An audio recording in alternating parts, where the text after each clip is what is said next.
SHB for 64K and welcome to another video game documentary. This one is for Datasoft. The Complete History, 1980 to 1989.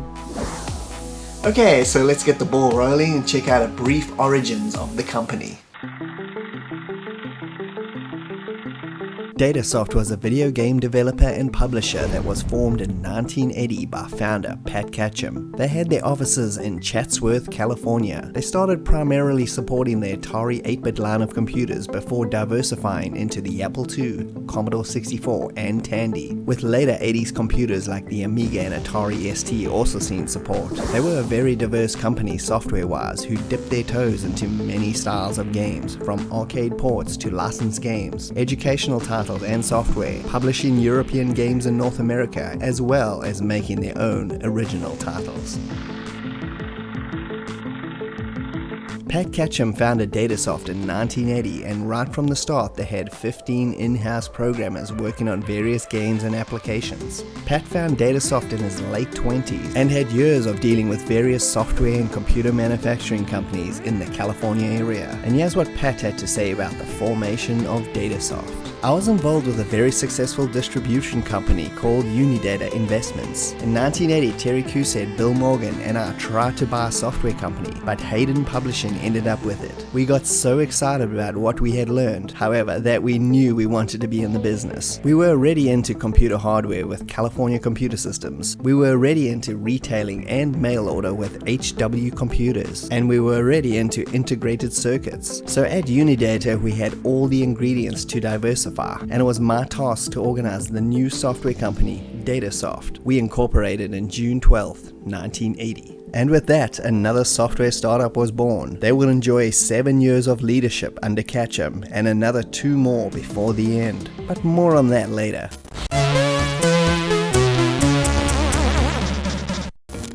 Okay, so this is the part of the show where I run through every single game that Datasoft made or published. Bear in mind, Datasoft is an American company, so I've kind of stuck to the American release dates. Although information on Datasoft as a whole is pretty scarce, so some of the information on these games is a little bit of guesswork. I've tried to look at the best possible dates. If you lived in Europe or Australia or whatever, somewhere else in the world, some of these games came out a year later for you, especially if they were Datasoft made games, and the Datasoft games that they published in North America that were European games, they obviously came out probably a year before for you guys and a year later in the US. So I've just tried to get some sort of average. Mostly it's the US release dates. So we're going to start looking through these games year by year. As we go through it as well, I'll be updating you on the company activities and what was going on within Datasoft. So let's jump on over to the first year of game releases. 1982 saw the release of 10 games. 1982 saw Datasoft go into full swing with a huge slew of Atari 8-bit releases. When asked about Datasoft's early success, this is what Pat had to say. We're like a big family. I think that's why it has turned out so well, because it is a lot of fun. I'm not a programmer. I enjoy sales and marketing aspects of business. I like to deal with people, and I'm good at negotiating. And with that, let's jump on over to the first game, which was Popcorn, which was actually released in late 1981, but I've included it here as it was part of Datasoft's first wave. It, along with the next 2 titles, were released on the TRS-80 as part of a deal they had made with Radio Shack. Popcorn was a clone of the 1978 arcade game Avalanche by Atari. Basically, you just catch popcorn as it pops. Yeah, that's it. And as per usual with these types of games, things just go faster and faster as the gameplay intensifies. Canyon Climber was next and is an obvious clone of Donkey Kong, as with most early computer titles. The arcades were all the inspiration came from. It includes 3 levels, just like Kong's platforming dodging action. And the last TRS-80 game was Magic Carpet, which was actually a primitive visual novel style game, without the visual part. You followed along with the story and made choices at certain critical moments, and was a TRS X80 exclusive. Next was Dung Beetles, which is best described as an obvious Pac-Man clone with this weird zoomed-in view on the action. Personally, I found it really strange to play. The game had multiple re-releases and also goes under the name Megabug and Magnetobug, to name a few.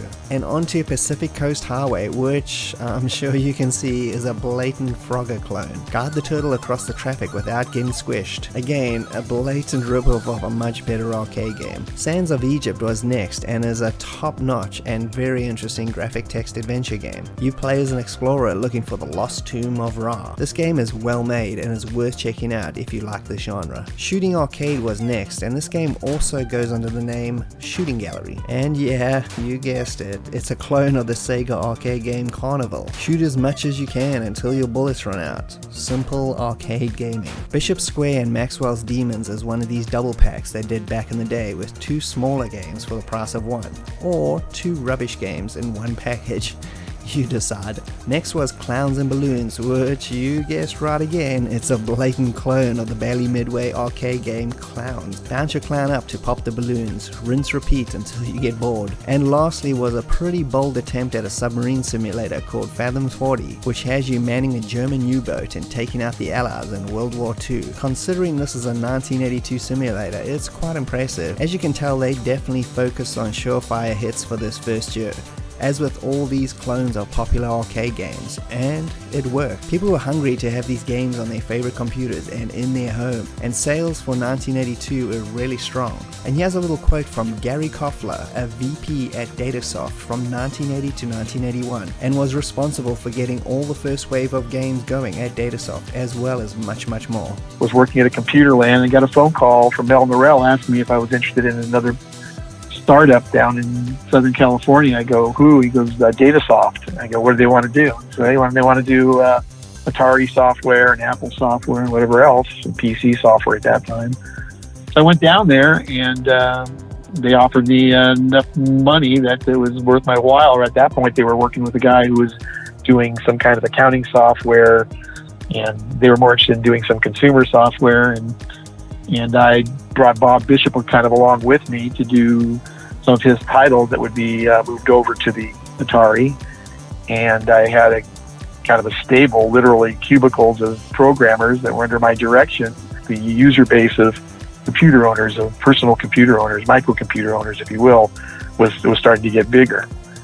So, but it was still never more than, some thousands of titles a month. But there was always a competition who was going to make it on the soft sell top 100 list that week. Was going to be us, was going to be Broderbund, was going to be Sierra Online, it was going to be Synapse Software, and all of us, back in those days, we were all buddies. We hung out at the trade shows, and a lot of stories that I absolutely positively cannot tell on any podcast, and I will take some of those with me to my grave.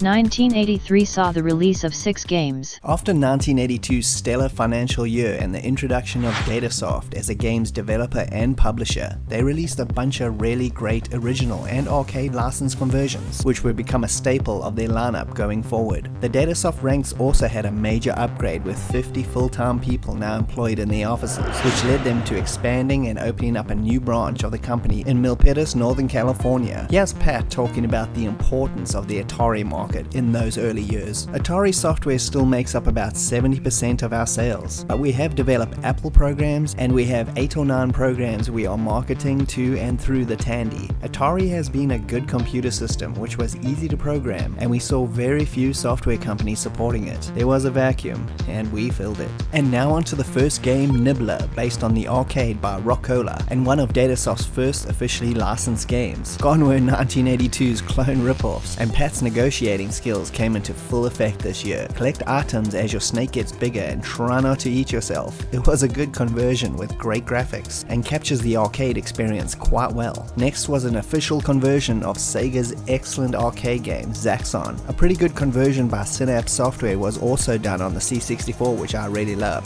but this is obviously a different conversion. Next was Genesis on the C64, a sort of variation on the Tempest arcade game. It's quite fun, and seen as the closest the C64 C64 got to a Tempest conversion back then was 1982's Electronic Arts game Axis Assassin, then this was a good alternative to check out. Next was the first Datasoft game I ever played at my next door neighbor's house on his C64 called O'Reilly's Mine, a Datasoft original which had you trying to pick up all the gold and diamonds and other valuables in a mine that was starting to collapse, all the while blowing up the creatures and escaping the water. It was a fast-paced arcade-style romp that's simple but a lot of fun to try out. And back to another official licensed arcade conversion of Moon Shuttle, a 1981 game by Nichibutsu, this time on the C64 scene here. I remember playing this game also at a friend's and we had a lot of fun with it. It's essentially a Space Invaders style game, but it has enough variation and a really fast pace that makes it a good blast and a great conversion. This game also was their first release on the cartridge format, and here's what Pat had to say about that. We're beginning to market our products on ROM cartridges now. Moon Shuttle from Nichibutsu on the Commodore 64 will be our first, followed by Puyan for the Atari under the license from Konami. And I saved 1983's best for last, at least in my opinion, which was their conversion of Konami's arcade gem Puyan, which came out in 1982. I played the arcade and this Commodore 64 version like crazy back then, and I think it's top notch. They got the graphics and gameplay spot on, and the game is just as addictive as its arcade big brother. Another excellent conversion which rounded out some stellar output for their 1983 software lineup. And here's Pat summing up 83's success. We have grown 400% over last year's sales. 3 years ago there was a window for microcomputer startup companies, and we were there. But for the first 6 months, I would add, we lost a lot of money until we grew to understand the market. Since then, we have been growing very fast. 1984 saw the release of 8 games. With Pat's amazing negotiating skills, Datasoft laid out, probably in my opinion, some of their most well-known and memorable games in '84. Here's what Pat had to say about it. It's a consumer company and very people-orientated. The orientation helps sell Datasoft. We have been able to acquire some very hot properties like Zaxxon and Dallas. I love to negotiate. For Dallas, a new adventure game based on the hit TV series, we dealt with Lorimer Productions for the marketing rights. They were tough negotiators and were very strict regarding quality control and who they dealt with. For Zaxxon, I negotiated directly with Dave Rosen, chairman of the board at Sega. I got to know this successful person very well and he taught me a lot. The learning never stops. So let's first look at the 4 arcade license conversions. First up is Juno First, another Konami arcade game that came out a year earlier. This is another spaceship shoot 'em up in the Galaga vein with a bit of a Tempest perspective. It's simple arcade gameplay and a respectable conversion. Next was Lost Tomb, a pretty obscure arcade title from Stern Electronics, the guys who made Berserk, and it originally came out in 1982. This game bears Berserk traits and is basically that game with a sort of Indiana Jones twist. It has nice colourful graphics and frantic fast arcade gameplay. Next was Pac-Man by Namco based on the 1980 arcade game. Even though the screen ratio and graphics differ from the original, it's a decent conversion and is light years ahead of the old Atari 2600 version, which was a thing of nightmares. Another Namco gem got the conversion treatment in Dig Dug, originally released in 1982. Another decent conversion with downgraded graphics and sound, but overall it keeps the spirit of the maze action, running gun action intact in a simplified way. Mancopter on the Commodore 64 was next and is a fun little racing game where you fly these mancopters trying to take out your rivals in a race to the end. It sports nice chunky graphics and fun simple gameplay. And now we move on over to even more big licensed material with Conan Hall of Volta, released to coincide with the movie Conan the Destroyer's debut. You know, the one where Arnold punches a camel? By the way, this game has nothing to do with that movie, it simply has the character. The Apple II version is a pretty good puzzle platform adventure romp. Unfortunately for the C64 version that I played, it's a bit of a mess. Awful music, loose controls, and an insane amount of sprite flickering that makes it feel like you're fighting a boss in Mega Man on the NES. Stick with the Atari or Apple II versions instead. Then it was on to the Dallas Quest, based on the soap opera Dallas. That was a juggernaut of a show at that point. Well, it's amazing what a few $1,000s can do, isn't it? Oh, JR, what a terrible thing to say. Really? Well, what's next? Are we gonna cap her teeth? It was a graphic text adventure game where you had to find a map to JR's hidden oil fields, all the while running across characters from the show and avoiding being murdered by JR himself. I played this a lot back in the day. It has pretty good graphics, logical puzzles, and is totally worth checking out. And last but definitely not least is my personal favorite Datasoft game of them all, being Bruce Lee.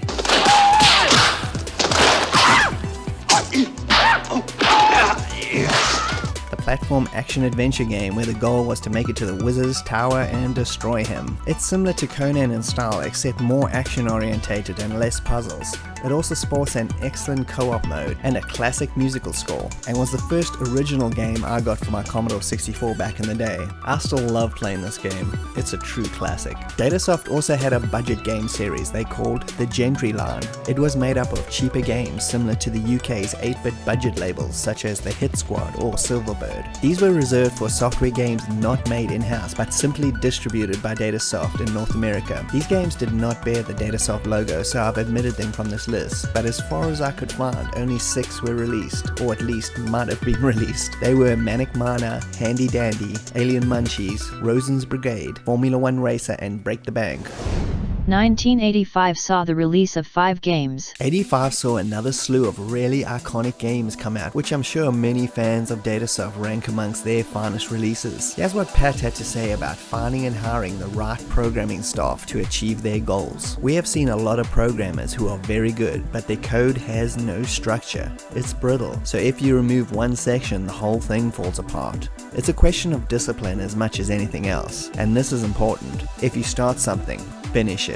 That quote comes across a little bit ironic looking back on it now, as one of the game series that starts this year never actually saw a final conclusion, but more on that later. So let's start off with this year's arcade conversions, and first up was Pole Position, distributed by Datasoft, based on the Namco arcade game from 1982. I played this on my C64 and it wasn't all that good, unfortunately. Really chunky graphics and it's just mediocre overall. It simply just doesn't capture the feel of the arcade very well. Next was another arcade conversion for Mr. Do, a kind of mixture between Dig Dug and Pac-Man. The C64 version I played was pretty decent. It played well, but was far too easy overall. I still had a lot of fun with it despite that, and I would recommend checking it out if you enjoyed the arcade. And now we jump over to a movie license, which was usually the territory of Ocean Software. I guess Pat's negotiating skills paid off. It was based on the 1985 film The Goonies, which almost needs no introduction.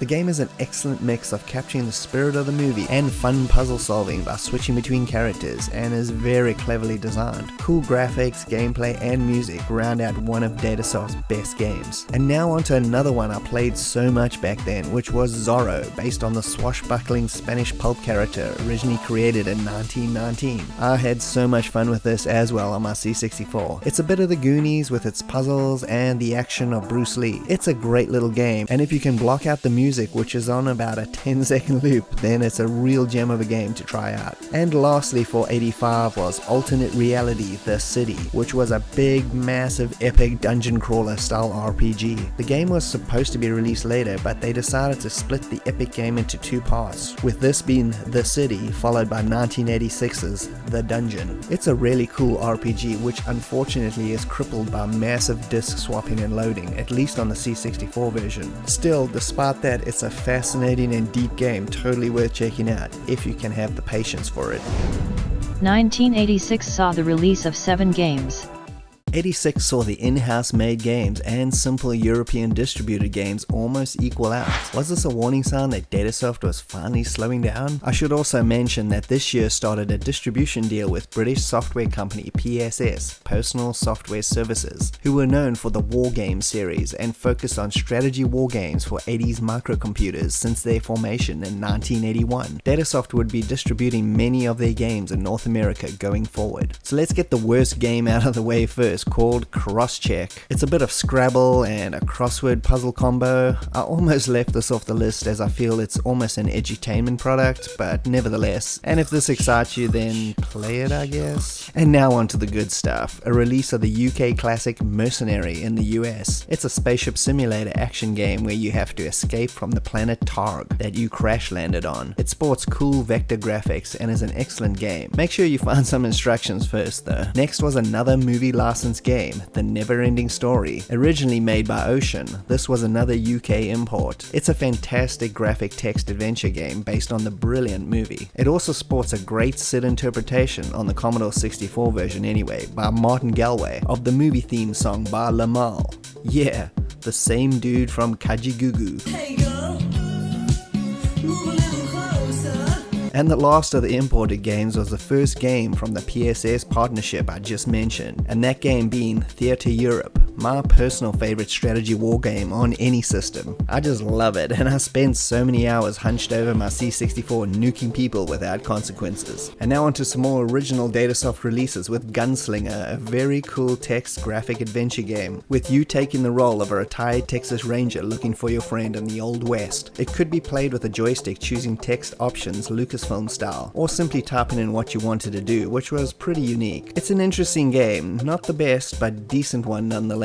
Next was 221B Baker Street, a Sherlock Holmes murder mystery game based on a board game of the same name. It's an interesting and unique turn-based affair, best played in multiplayer though. Nice graphics, but the pace is real slow, so if that's not your thing, you should avoid it. I actually quite enjoyed this game a lot. And the final game for 86 was the second part of the Alternate Reality saga, The Dungeon. Continuing the RPG saga, you could import your character to this game, which was very cool. As a sequel, it's vastly superior to its predecessor and can be played without playing the first one, so I would highly recommend trying this one first over the original. It should be noted though that the story doesn't actually end in this game. The series was supposed to go on for much longer, many more entries in the series were planned, but for whatever reason it got cancelled. 1987 saw the release of 7 games. And almost out of the blue, the juggernaut Datasoft as a company came to an immediate halt as they filed for bankruptcy in 1987. So what actually happened? Information is pretty scarce, but it appeared that a major investor in the company, which was Gillette Razors, for whatever reason decided to pull out of the company and hence everything folded. How much of a stake they actually had in Datasoft and Datasoft sales for 1986 is pretty unknown, but my guess it was a combination of both those factors that hit them pretty hard. So let's first check out the last of the original Datasoft games before we continue the story, because it wasn't over yet. So let's get my least favorite out of the way first, which was Tomahawk, which was another import distributed game made by UK flight sim software company Digital Integration. Just like the other game Fighter Pilot, they just felt very inferior to the Microsoft Sims at the time, and there were just much better flight simulators out there during that period to check out instead of these. Now on to 2 tactical war games from the PSS line. First was Tobruk Clash of Armor, a pretty good strategy game that takes place in North Africa during World War II. The game mixes strategy and arcade sequences for pretty satisfying results. The other PSS import was Bismarck, another World War II strategy action game where you had to hunt down the German battleship Bismarck or choose to be it and destroy the Allied shipping lanes. This again is another enjoyable strategy game that I played quite a lot back in the day. Next was a weird game called Sarakin, a kind of puzzle, maze, action arcade romp. This game for whatever reason looks like it was made in 1983, not 1987. It's really primitive, even when I played it back then. Overall though, it's still a decent arcade romp. The game definitely gets much better the further you get. Next was Dark Lord, another really well made and executed graphic text adventure game. You travel to a fantasy world through a mirror in your room, and so the grand adventure begins. Another game from the genre that Datasoft did really well. Next was Black Magic, a strange hybrid RPG action adventure game that I really enjoyed as well. It's pretty obscure, I never hear anybody talk about it. If you're gonna play it, definitely find some instructions, and I think you'll be in for a good time. And my favorite game of 87 is another slightly obscure one on the C64 called Force 7. It's a bit of a mix of a strategy game, Sega's Alien Syndrome, and Gauntlet. Overall this game is very cool, it's designed really well, and I'd highly recommend you check it out. And with that, Pat effectively left Datasoft. After the bankruptcy, 2 of Datasoft's executives, Samuel Poole and Ted Hoffman, bought the name and assets outright and renamed the company Antic Creations, but they decided to keep the Datasoft logo and label alive and will continue to distribute games for another 2 more years.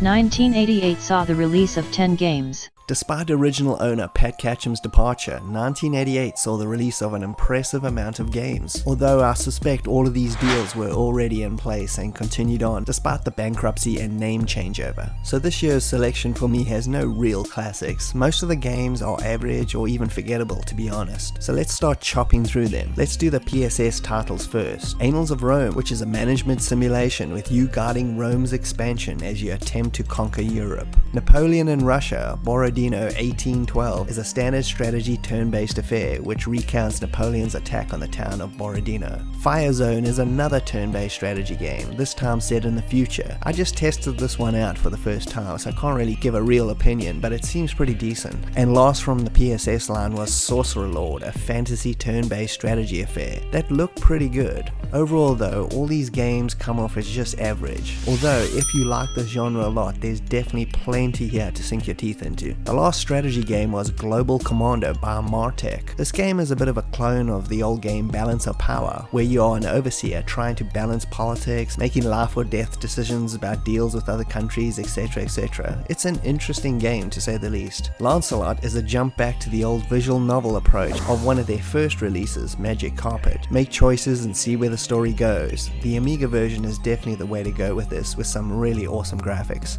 Next was The Hunt for Red October, which is a submarine simulator based on the Tom Clancy book of the same name. This is a completely different game to 1990's Red October game by Grand Slam, which is an action game based on the movie. As a submarine simulator, it's average at best. I would suggest you rather play another Clancy submarine simulator called Red Storm Rising by Microprose instead. And now onto some pretty fun action games from the UK. The first being Battle Droids, which goes under the name Red Lead in Europe. This is a fast-paced action fest that is really well designed with some nice graphics and sound. Definitely worth checking out, despite its difficulty. The Rubicon Alliance is a fast-paced spaceship sim, where you take on multiple missions to clean up the galaxy from pirates and other dangers. This game is pretty fun and it goes under the name Star Fox in Europe. And lastly is Cosmic Relief, Professor Renegade to the Rescue, which goes under the name Terramex in the UK, and is a side-on platform adventure puzzle game, which is quite cool. Some of the puzzles are a bit weird, but other than that, it's quite enjoyable. So as you can see,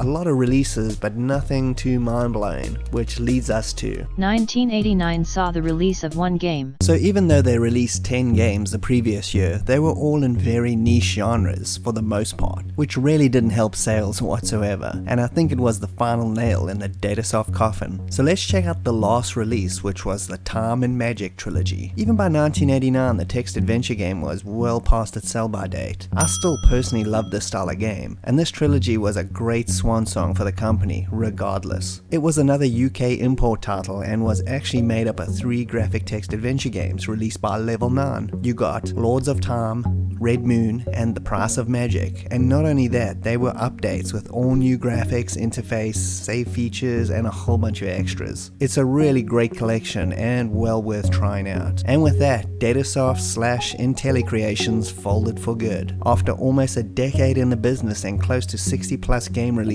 they were gone. Another victim of the changing times of the great computer gaming industry.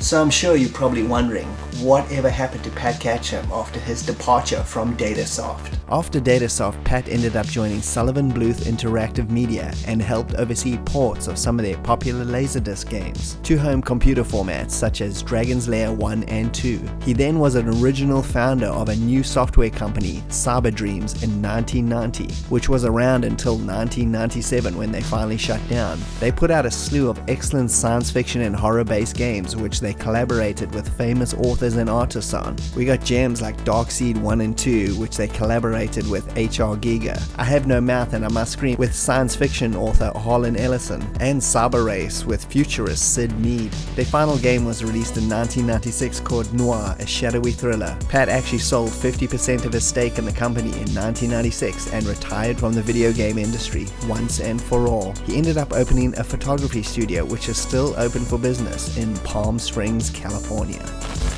Okay, so I've also got a bunch of supplemental information about Datasoft. It's in the video description. I'll leave links to Garry Koffler, the VP of Datasoft from 80 to 81. He was instrumental in getting everything going. He had a massive video game career.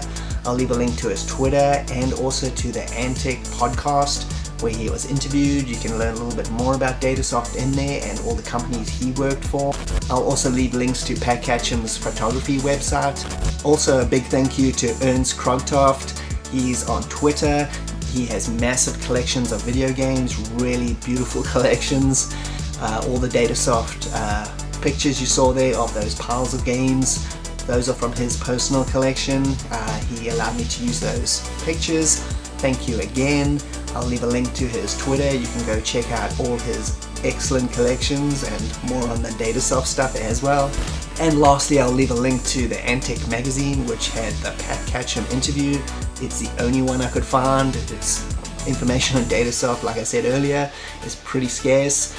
This was the only interview I could find with him at all. There was like nothing else. This was instrumental in making this video. Without it, I probably couldn't have done it. So I'll leave a link to that and you can read it in its entirety. And thanks for joining me, Bastish B at 64K. I've got a lot of other video game documentaries you can check out. I've got ones on other companies like Thalamus and Accolade and Synapse Software and many more. So please check those out. If you can also like and subscribe, they'll be greatly appreciated. I'll see you next time. Cheers.